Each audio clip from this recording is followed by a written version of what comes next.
At yun nga no, mga kabayan, kapapasok pa lamang po ng bagong spokesperson sa opisina ni Vice President Inday Sara, itong si Madam Ruth.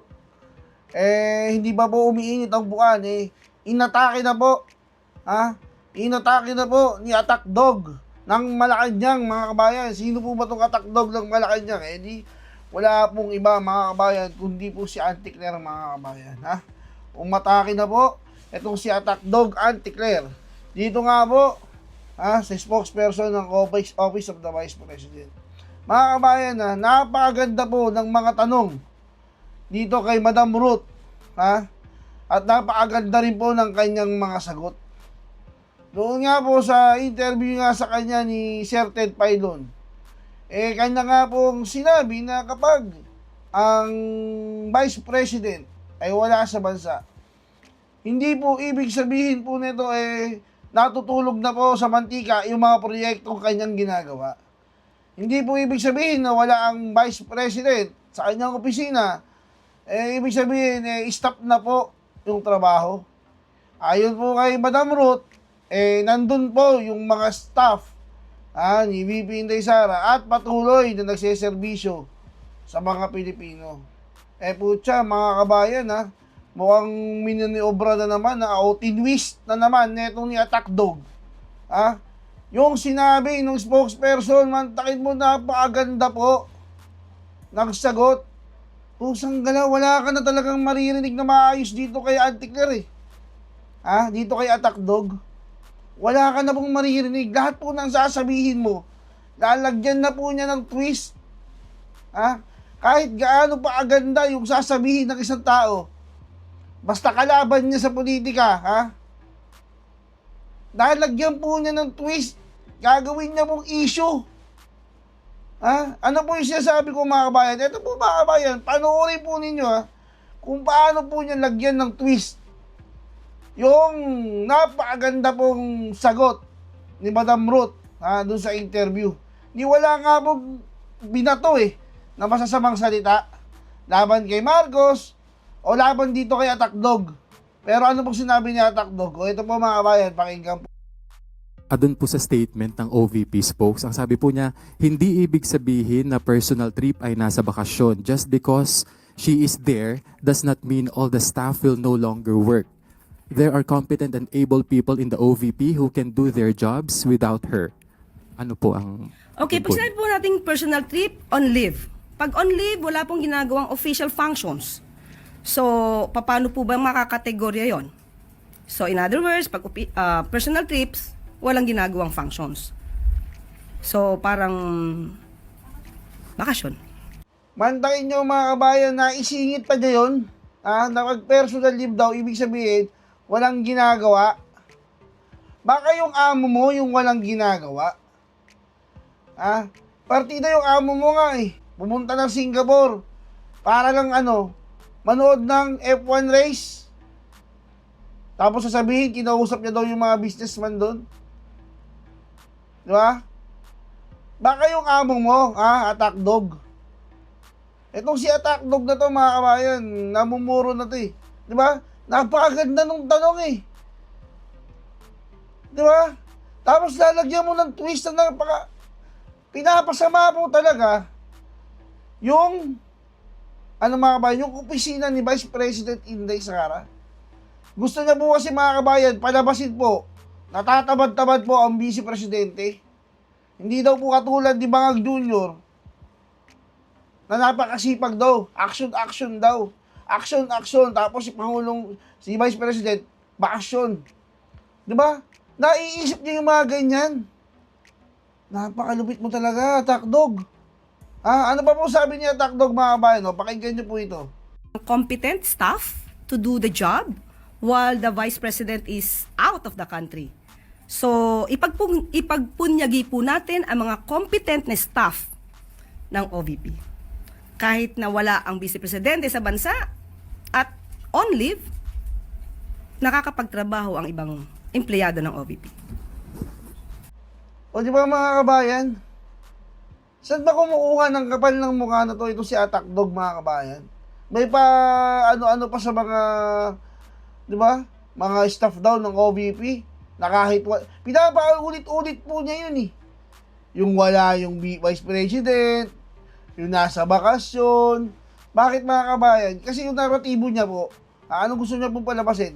Tamad po ang Vice President, pabakasyon-bakasyon lang. Pero pag nagbabakasyon yung amo niya, mga kabayan, sasabihin niya, hindi, nagtatrabaho yun. Ganyan kasi pag ang Pangulo. Diba? Ginagawa po niya ng issue lahat. Basta po laban sa kanilang politika, baka kalaban niya sa politika, gagawan po niya ng issue mga kabayan. Okay, mamaya mga kabayan, may pag-uusapan pa tayong isang video na kung saan ginawan niya po ng balisya si Pangulong Duterte at yung kanyang kasawa na si Hanelit. O ito po muna, pakinggan po muna natin. Ito pong mga kabayan, tirada dyan, ni Sir Eli, patungkol nga po dyan sa pinagsasabi po ni Attack Dog. O ito Sir Eli, pasok po Sir Eli. Ito, magandang pag-usapan ho natin yung banggaan ng dalawang spokesperson ng dalawang pinakamataas na leader ng ating bansa.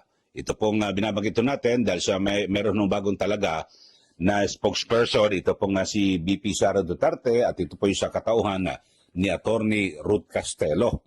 Samantalang may nauna ng spokesperson na tumatayo o pala sa press officer, ito pong si Pangulong Marcos Jr.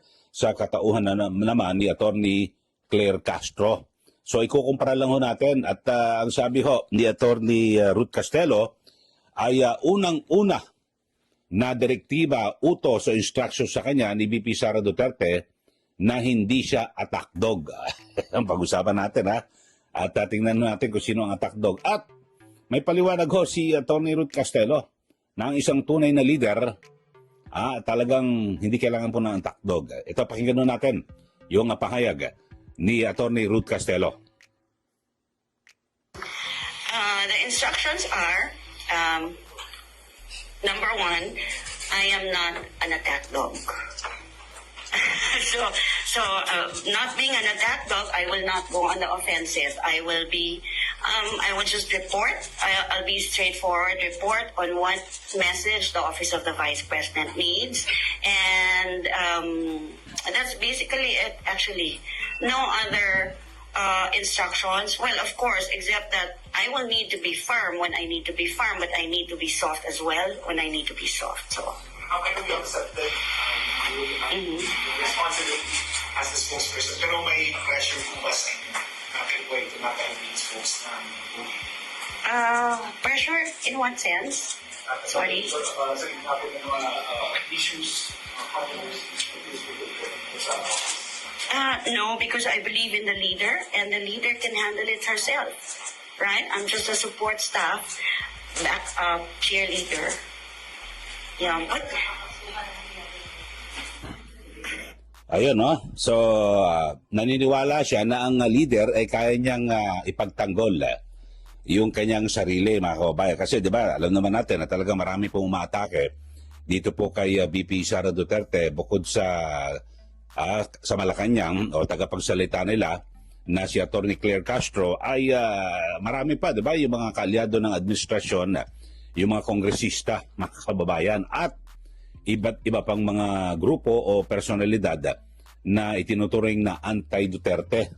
So sabi po ni Attorney Ruth Castelo, ang isang leader, kaya niyang panindigan, kaya niyang idepensa yung kanyang sarili. So yun po ang instruction sa kanya, ay hindi po siya attack dog at hindi po siya atake ng sino mang mga opisyal. At ang gagawin talagang yung mga good news at yung mga aktibidad na ginagawa po ng Office of the Vice President. Sa kabilang banda, ito, at panoorin natin dahil sa natanong ho, ito issue naman ho, dahil sa binabanggit ho ni Pangulong Marcos Jr. na itigil na raw po ang pamumulitika. Pero sabi ho ni VP Sara Duterte, sino ba nauna nag-umpisa? At sumasagot lang daw po si VP Sara sa mga pasaring at banat sa kanya. Pero pakinggan nyo ho rito. Ito hong mga atake naman. Ano yan? Para kayo ba, ano bang masasabi nyo sa ating dito ho, kay Attorney Claire Castro, Yusek attack dog ho ba ito? O pakinggan nyo kung attack dog ho yung kanyang estilo. O ito, panoorin ho ninyo. Yusek. Ma'am, on VP Sara lang din po. Meron po kasi siyang recent statement. Sinagot po niya yung sabi ni Presidente na iwasan na yung pamumulitika at magtrabaho na lang. Ang sabi niya, siguro tumingin siya sa salamin, no? Pag sinasabi niya yung stop na ang pamumulitika, kasi sila yung namumulitika. Ang ginagawa lang namin lahat ay sumasagot kami. Baka po may reaction lang po tayo. Tama naman po na ang bawat tao, lalong-lalo na po ang public servant, ay dapat na nanalamin at ina-assess niya yung sarili niya kung siya ba'y nagtatrabaho, namumulitika o nagbabakasyon lang. Ang Pangulong Marcos Jr., alam po niya ang direksyon niya. Alam po niya ang dapat na gawing trabaho at yan po ang pinag-uutos sa lahat ng public servants, lalong-lalo na po sa ilalim ng Executive Department. Ang utos sa amin ay magtrabaho. Iwasan ang pamumulitika. Nakita ninyo naman po siguro, kanina lamang po ay pinasinayaan niya ang pagbibigay ng 387 na ambulances para sa mga LGUs natin. Nakita niyo na rin po kung paano siya tumulong na mapaunlad pa ang sektor ng agrikultura. Pati na po ang mga mangingisda ay nakikinabang sa binibigay po na tulong at ayuda ng pamahalaan ni Pangulong Marcos Jr. Hindi po nag-aaksaya ng panahon ng ating Pangulo para tumulong sa kababayan. Trabaho lamang po talaga ang nasa isip ng ating Pangulo. Sa ngayon po ba ay nasaan si VP Sara o si Pangulong, si Vice Presidente nung yan ay sinabi niya? Nasaan po ba siya ngayon? The Hague. Okay, at ang ating pagkakaalam hanggang kailan po siya doon? Hanggang July 23. So, yun lamang po. Tandaan po natin, ang Pangulo po, aksyon, hindi bakasyon. Okay, so kita nyo naman kung sino ang namumulitika. Kasi kung hindi ka talaga namumulitika, mga kababayan, dapat, okay, yung mga sagot ho nitong si Attorney Claire Castro, talagang, ito ho, talagang grabe ho yung bahid ng politika, di po ba? At kini-question niya, ito hong mga ginagawang pag-abroad ni VP Sara Duterte at parang tila wala raw trabaho. Alam niyo ho, mga kababayan, na sa ating saligang batas na ang presidente, di ba, at ang vice presidente, halos parehas ang trabaho yan, mga kababayan, di ba? Pero dito ho sa Pilipinas, ang vice presidente, kapag wala kang cabinet position, wala kang trabaho eh. Ang gagawin mo lang ho, mag-aabang ka lang kung may mangyayari sa presidente. Yan po nasa ating saligang batas, wala ho talaga eh. Kaya ang kadalasan yung ibang mga vice presidente ay binibigyan po ng cabinet position para meron po silang partikular na ginagawang trabaho. Pero dito wala ho eh. Ang vice president sa Pilipinas wala. Talagang reserba lang po, mga kababayan. Kaya may mga sariling inisyatibo. Alam ba, kung tulad do si VP Sara, talagang ayaw niya namang nandiyan lang ho siya sa opisina o kung nasa bahay lang, kung ano man, may sarili siya, umiikot ho siya. Mga kababayan, at kung saan-saan dinadalaw niya yung Filipino community sa abroad at sa iba pang mga lugar dito po sa ating bansa. Pero dito ho, katulad do sa The Hague, Netherlands, nandun po ngayon si VP Sara.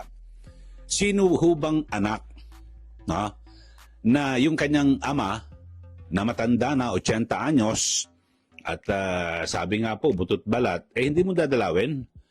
Kung maaaring ako, di ba, baka kung pwede lang, doon na siya tumira. Pasamantala, hindi po ba, at manatili roon. Baka kung hindi lang po vice presidente yan, baka nandun na ho yan. Talagang mananatili na at siya na magbabantay sa kanyang tatay. Parang walang puso ho. Wala bang magulang itong si Attorney Claire Castro? Okay, na-question niya lagi, no? At yan po ay personal na biyahe ni VP Sara. Ibig sabihin ay personal niyang gastos. Pamasahe, yung pagtungo doon po sa The Hague, Netherlands. So kayo ho, sa ating mga suki, sa ating mga bago lang po na nanonood dito po sa ating channel, sino ho ba ang attack dog? Si Attorney Claire Castro o si Attorney Ruth Castelo ng OVP? Mga kababayan, kayo na ho ang humusga. Pero sa akin, yung pagtingin ko pa lang kung sino, titan nyo naman kung atakihin ni Atty. Claire Castro, itong si VP Sara na walang paggalang at pagrespeto, Vice Presidente, ay inihalal kung ilang boto ang nakuha ni BBM, ganun din ang boto na nakuha ni VP Sara. Kaya may mga nagsasabi nga kung di katambal si VP Sara, baka olats itong si si BBM. Pero yun lang, respeto ho sa sabihin natin na siya po ay anti-Duterte, may personal siyang galit sa mga Duterte, pero respetuhin niya yung posisyon, yung bilang Vice Presidente ng Republika ng Pilipinas. Sana yun po ang respetuhin, yung pwesto ho ni VP Sara Duterte, mga kababayan. So, sino ho ang attack dog? Ang ganda ho ng binanggit ni Atty. Ruth Castelo, na ang isang magaling at tunay na leader, hindi niya kailangan ng attack dog. Kaya niyang hawakan at kaya niyang i-manage, i-handle yung kanyang sarili kung meron mang uupak sa kanya. Ayun, ganda ho, no? So, ibig sabihin, sa pangkalahatan, yung ating pinag-uusapan ngayon, mga kababayan, si VP Sara Duterte hindi kailangan ng attack dog ayon sa kanyang spokesperson. Kayang-kaya niyang labanan lahat ng mga umatake, kritiko, laban po sa kanya.